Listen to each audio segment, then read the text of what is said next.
Welcome to Journaling Revelations, a podcast by Janet Lynn Boswell. Today's episode is titled Legacy of a Fatherless Daughter.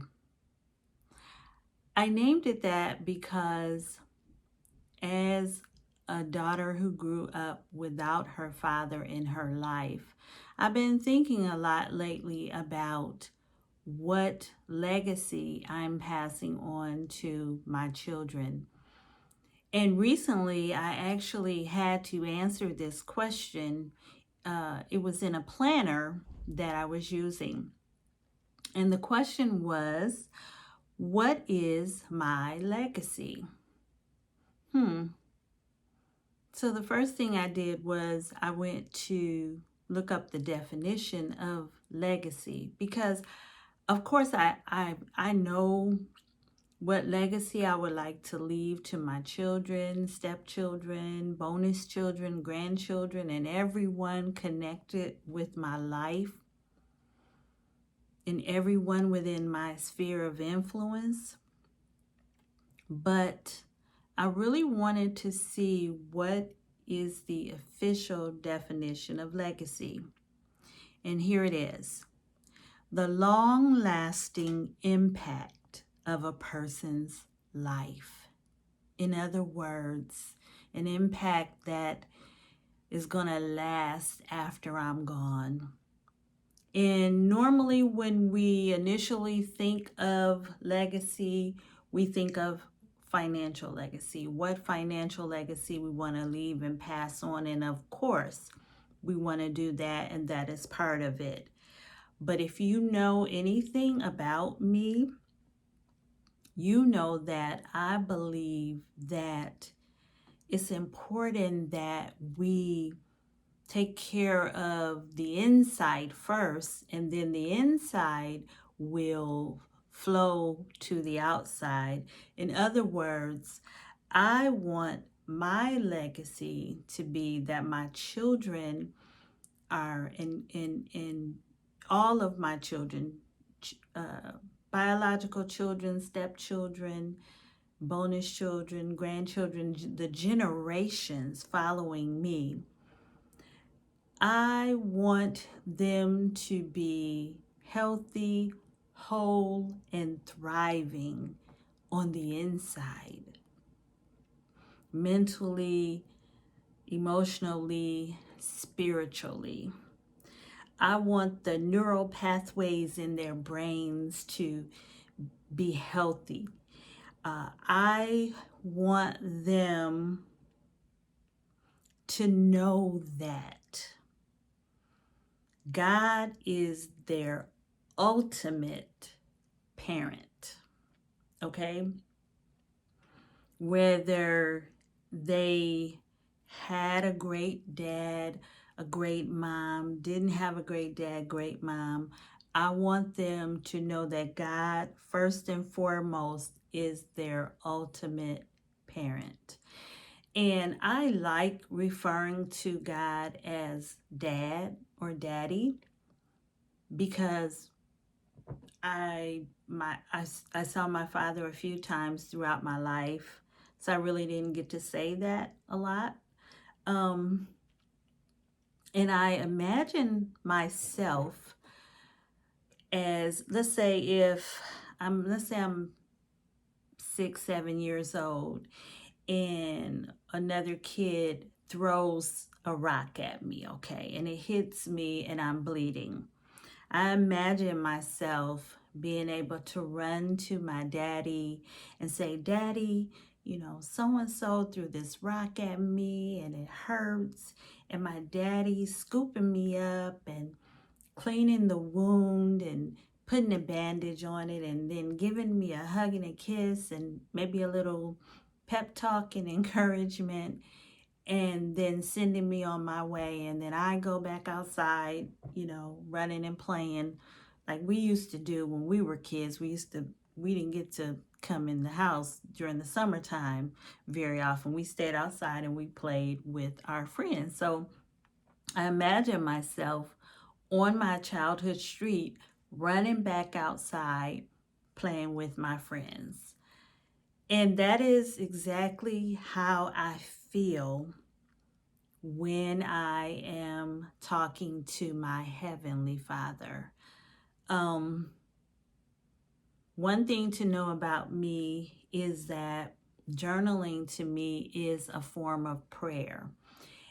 And besides all of the research that shows all the psychological benefits and emotional benefits of journaling, which I'll probably get into in later episodes, there is for me just the ability to be able to pour out my heart to God. And just like in my imagination, when I'm done, I feel not only heard, but I feel like my wound was tended to and bandaged, and my tears were dried, and I can go off and run and play, sometimes as if it never happened, because sometimes we just need to get it out. We need to express it. So, and the more real and authentic we are with doing that, the more we get that benefit. So I want my legacy to be that everyone connected to me understands that they can have that type of relationship with God. And I want to give you an example from my own journal, one of my journals. I have many, many, many journals, some of which I had so many journals at one point. I actually got rid of a bunch of them, but I still have a bunch.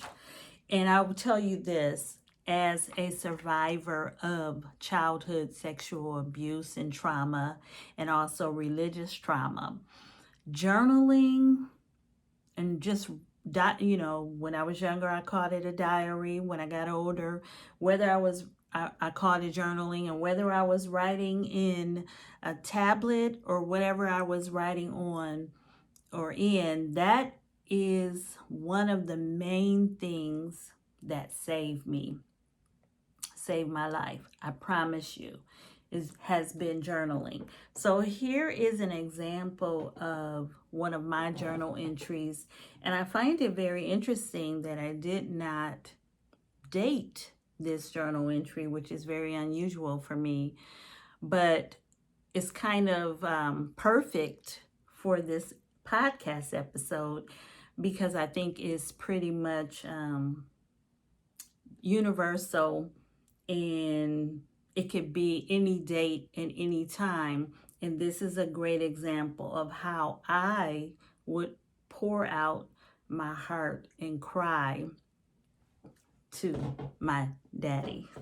So I say, Daddy, I'm so tired of people using me, taking my kindness for weakness. Now, mind you, I'm just pouring out my heart to God. I'm not judging myself. I'm not analyzing right at this point. I'm not analyzing whether my perception is accurate, or I'm not looking at, okay, what's my part in this? I'm just running to my daddy because somebody hit me with a rock and it hurts and I'm bleeding, and I just need my daddy to hear me.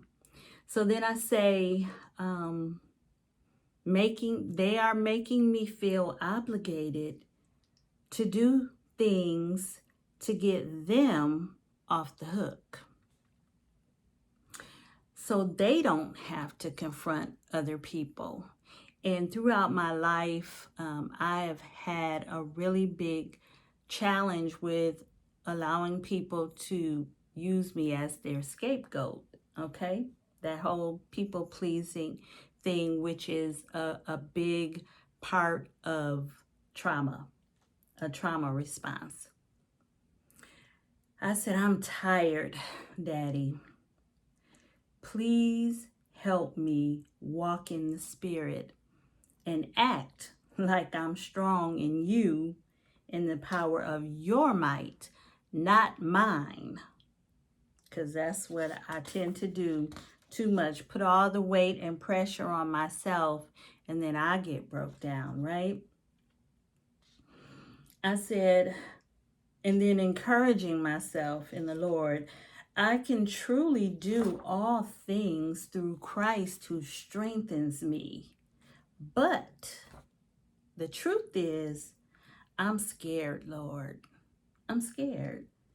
Scared to stand up for myself for fear of his reaction and their repercussion. And I'm not exactly sure who the his was then, but I'm sure it was probably someone, I'm sure it was someone in authority. And then I just cried out, "Help me, Jesus." And I put a couple of exclamation points, and then I just scribbled some lines. You know how when you're just mad or you're frustrated and you just need to express it. And so I just scribbled some lines on the bottom of the page there. And then I say, I'm so tired of being afraid. Now I'm saying it softly here, but I had a bunch of exclamation points after it. Have you ever just been so tired of something that you knew if something didn't change, you didn't know how you were just going to keep functioning that way?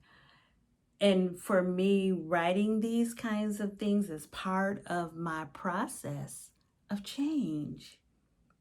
And I say, please help me overcome this fear. Please help me overcome this fear. And when I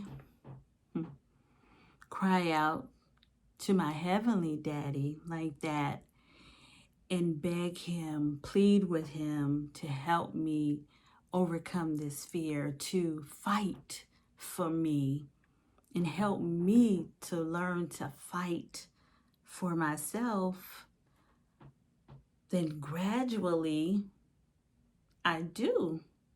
So imagine that after my father holds me and listens to my story and dries my tears and bandages my wounds and sends me on my way, and this time when I go back out, I might not go up to that other kid and hit him back yet because I'm not there.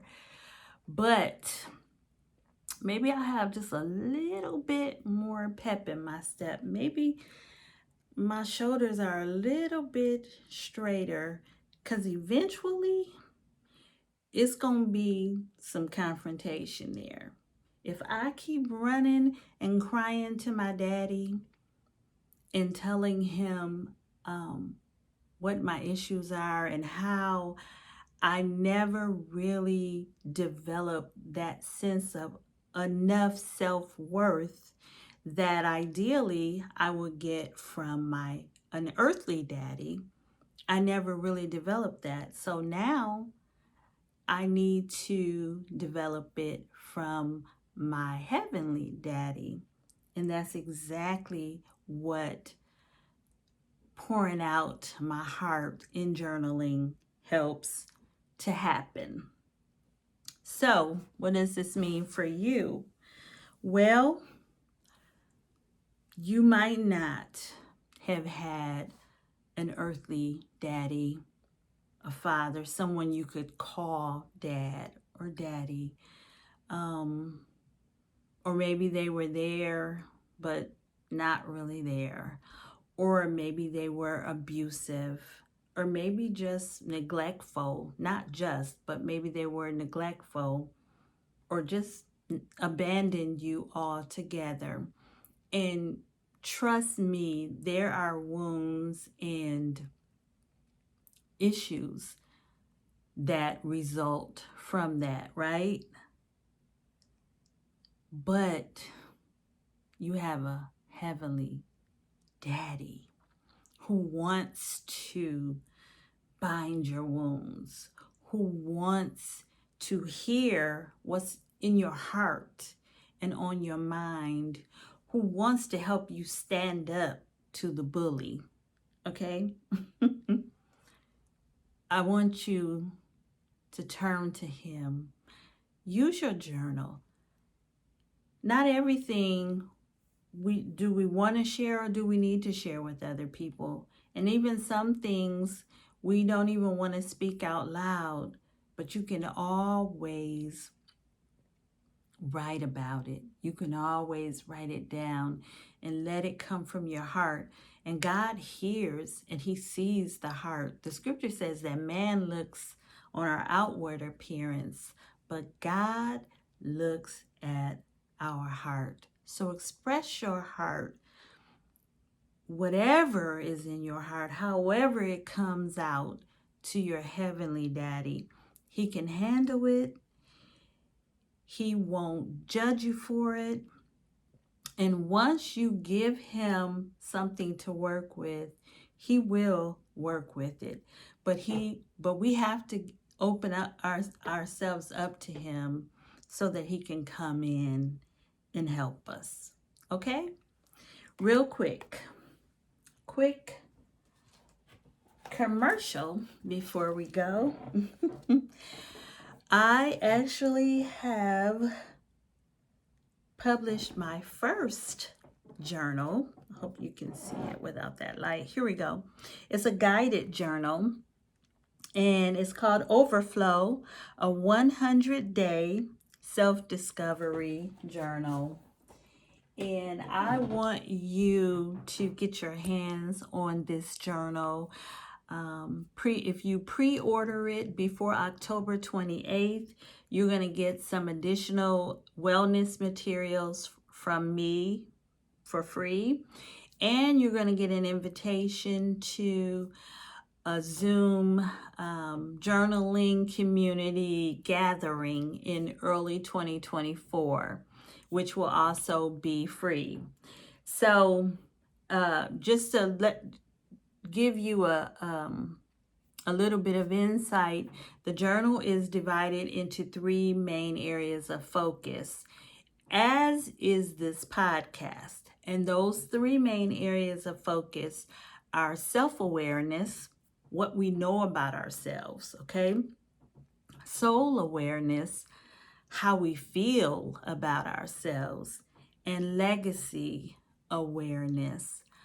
What are we passing down to future generations, and what do we want to pass down to future generations? That is how the journal is set up, and that is also how the podcast is set up, which is why this podcast dealt with the legacy piece of it. So it will, each episode, not podcast, but each episode will deal with either the legacy part, the self-awareness part, or the soul awareness part. Now, one other offering I want to tell you about before I go is that I'm going to be giving some sneak peeks into the journal in the form of free webinars.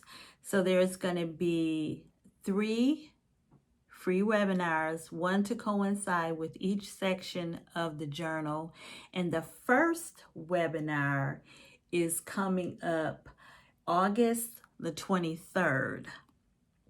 So make sure that you subscribe to this channel so you can get a notification, or you can go to my website and put in your information, or you can just register directly through a Zoom link. And I will put all of that in the show notes, and go register.